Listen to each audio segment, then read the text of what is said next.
अस्सलाम वालेकुम व्यूअर्स। पूरी दुनिया की अगर आप कोई भी डिक्शनरी खोल लें ना, या कोई भी आप इंसाइक्लोपीडिया खोल लें और उसमें आप सर्च करें और इसमें से आप तलाश करें कि जर्नलिज्म दरअसल है क्या, तो आपको जर्नलिज्म की एक बड़ी जो कॉमन सी एक डेफिनेशन है वो ये है कि इंफॉर्मेशन गैदर करना, उसे असेस करना और उसे लोगों तक प्रेजेंट करना और पहुंचाना। ना कि आप उसमें अपनी बायसनेस यूज़ करके, या आप अपनी कह लें कि ये बंदा मुझे फेवरेट है तो मैंने इसकी साइड लेनी है, ये फेवरेट है तो मैंने इसकी साइड लेनी है। ये एक जर्नलिस्ट का काम नहीं होता है। लेकिन अफ़सोस के साथ पाकिस्तान के अंदर ये चीज़, एक जर्नलिज़्म जो है वो शायद प्रैक्टिस होती ही नहीं है। हमारे यहाँ जो जर्नलिस्ट हैं ना, उनकी पार्टीज़ हैं। सिर्फ लोगों ने मजाक या तंजिया या मीम के तौर या ट्रोल के तौर पे नहीं कहते हैं कि ये नून लीग का सहाफ़ी है, ये पीटीआई का सहाफ़ी है, ये पीपल्स पार्टी का सहाफ़ी है, ये मुक़तदरा का सहाफ़ी है। ये दरअसल पाकिस्तान में होता है, हो रहा है। उसको आपको उसकी एक लाइव एग्जांपल देते हैं कि इस टाइम शाह से ज़्यादा शाह के वफादार जो पाकिस्तान के कुछ सहाफ़ी हैं ना, जो शायद बचाने पे लगे हुए हैं। चलो बचा तो सकते ही नहीं है, पाकिस्तान के कानून ने वैसे भी उन्हें आज़ादकारी देना है। ये जो रेप केस के मुलजिमान हैं, या इसमें जो एक हाई प्रोफाइल मुलजिम है रज़ा डार साहब। लेकिन जिस तरह हमारे सहाफ़ी आके उनकी प्रॉपर साइड ले रहे हैं। मैं कल ही पढ़ रहा था, एक सहाफ़ी है बड़े मशहूर साहब, जिनकी पता नहीं चिड़िया या कबूतर बहुत ज़्यादा उनके चलते हैं। पता नहीं कबूतरबाज हैं या वो सहाफ़ी हैं, वो सहाफ़त करते भी नहीं है। तो ये अल्फाज बड़े अजीब है ना, मेरा कबूतर है, मेरी चिड़िया है। तो वो उस जनाब कह रहे थे कि देखिए जी, इसहाक डार साहब का जो बेटा है या उनका नवासा, उसका इसहाक डार से क्या लेना देना। अगर मेरा बेटा सिग्नल से गुजर रहा है और उसका चलान हो गया तो उसमें मेरी गलती थोड़ी है।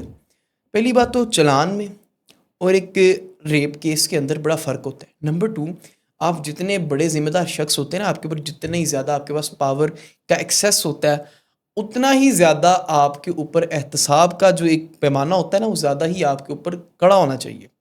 इस हकदार का नवासा अगर है तो ऑब्वियसली इतने बड़े एक ओहदे पे एक शख्स बैठा है, उसका नवासा उसकी पावर को एक्सप्लॉइट करके ही कर रहा है ना, अगर कुछ कर रहा है। उनके अगर नवासे का एक केस के अंदर नाम आ रहा है और उसमें भी एक उनका कह लें कि मरकज़ी मुलजिमान में नाम आ रहा है, फ़िलहाल तो उन्हें बचा लिया गया है रेप अक्यूज होने से। ये कह दिया गया कि वो रेप नहीं कर रहे थे, बाकी सारा शो जो है था ना वो इंजॉय कर रहे थे, फैसिलिटेट पूरा किया।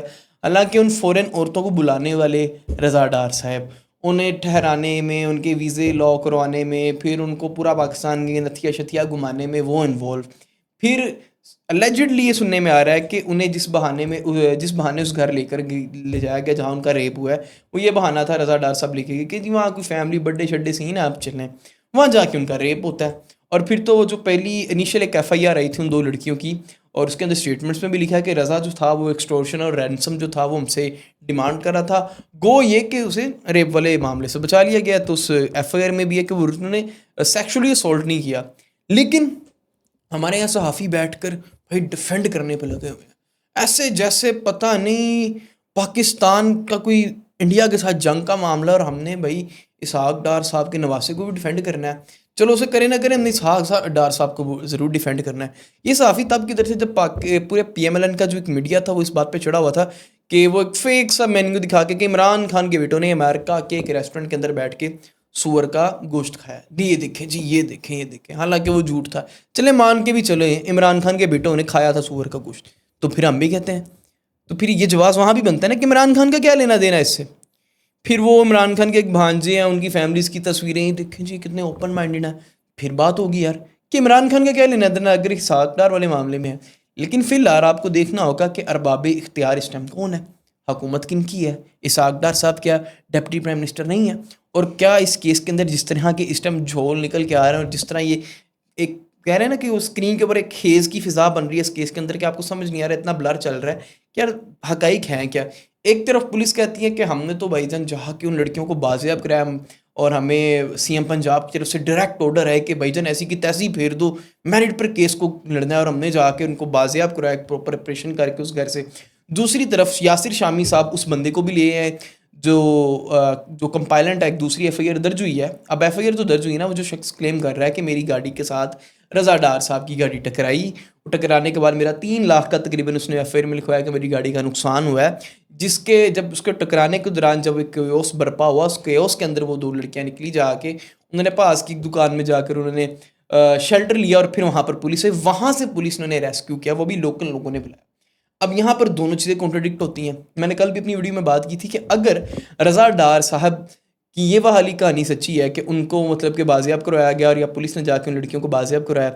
तो अगर पुलिस की कहानी झूठ है, तो हमारे जो पुलिस के अहदेदारान हैं, इनके ऊपर पीके एक्ट लगना चाहिए। और अगर यासिर शामी की कहानी गलत है या फिर यासिर शामी ने जिनके इंटरव्यूज़ किए हैं वो झूठ है, वो मिस इन्फॉर्मेशन या डिस इन्फॉर्मेशन फैला रहा है, तो यासिर शामी के खिलाफ आपको पीके एक्ट करना चाहिए। लेकिन अभी तक कुछ भी नहीं ऐसा हो रहा है। उल्टा भाई एक कैंपेन चली हुई है ट्विटर के ऊपर ऐसे टाउट सहाफ़ियों की सरकार की कि भाईजान इनका साहबदार साहब के अकेले दिन भाईजान अलेजिडली यहाँ तक बातें आ रही कि शायद उनके ऑफिस से वीज़े जो थे वो इशू हैं।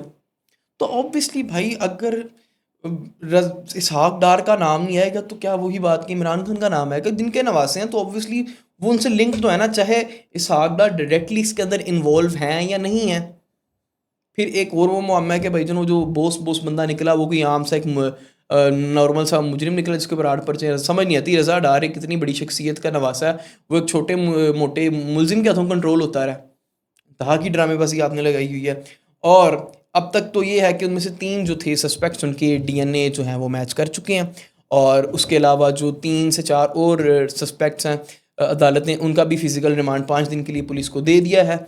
और अब इसमें ये देखना होगा कि भाईजान ये मेडिकल टेस्ट जब इनके भी प्रूफ हो जाएंगे तो आपको पता लगेगा कि एग्जैक्ट नंबर कि कितने हजरात ने उन 2 फॉरेन खवातीन के साथ रेप किया।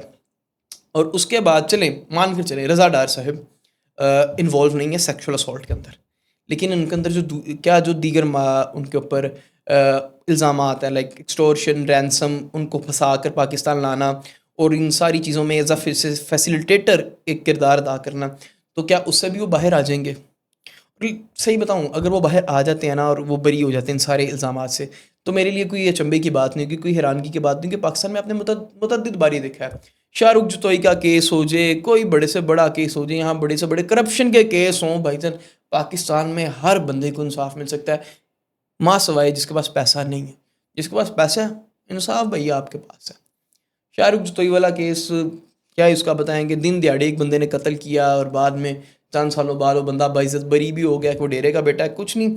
और कुछ सालों तक वो बंदा इलेक्शन भी लड़ेगा, सिंध असम्बली में बैठेगा और फिर उसी अवाम के लिए वो कानून भी बनाएगा जो अवाम से नफ़रत करती है इस डेरे के निज़ाम से। तो फ़िलहाल तो ये केस काफ़ी ज़्यादा ब्लरी है, इसके ऊपर पुलिस के बयानात और हैं, इंडिपेंडेंट जो जर्नलिस्ट हैं उनके बयानात और हैं, मेल खा नहीं रहे हैं इसके फैक्ट्स एंड फिगर्स। अगर तो जो गाड़ी वाली टकराने वाली बात अगर वो झूठी है तो एफआईआर दर्ज क्यों, अगर वो एफआईआर दर्ज हुई है तो इसको अब कहाँ ले जाया जाएगा। फिर ये जो एक इसमें कंट्रोवर्सी है कि जो एसएचओ फरियाद हैं वो रात के टाइम एक जज के एक मजिस्ट्रेट के घर में घुसे एलिजिडली फोर्सफुली, उस केस का क्या बनेगा? अगर फोर्सफुली घुसे हैं तो किस काम के लिए घुसे हैं?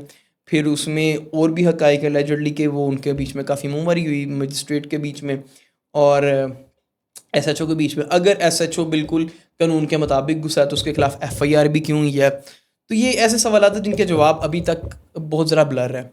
तो इंशाल्लाह उम्मीद करते हैं आने वाले दिनों में इनके ऊपर भी कोई क्लियर होगा, क्लैरिटी आएगी और पता लगेगा कि इस केस के अंदर कितने कितने जोर है। लेकिन एक चीज़ कंफर्म है कि इस केस को प्रॉपर इस टाइम अपने पॉलिटिकल गेंस के लिए यूज़ किया जा रहा है, ख्वाह ये कि वो हमारे मुक़तदरा हल्के यूज़ कर रहे हों इनके खिलाफ, पीएमएलएन के खिलाफ, या फिर पीटीआई स्पेशली पीटीआई इस टाइम फुल इस केस को कैश कर रही है। लेकिन इस तरह के कई केसेस पीटीआई के दौर में भी होते रहे हैं और खैर अब देखना होगा ये कि मामला किस तरफ जाता है। जो कि उम्मीद तो करता हूँ इंसाफ मिलना चाहिए, लेकिन जो हालात नज़र आ रहे हैं तो उसमें रज़ा साहब तो एटलीस्ट मुझे बरी होते ही नज़र आ रहे हैं। उम्मीद करते हैं आपको वीडियो पसंद आई होगी, कमेंट्स में अपनी कीमती राय का इज़हार ज़रूर कीजिएगा।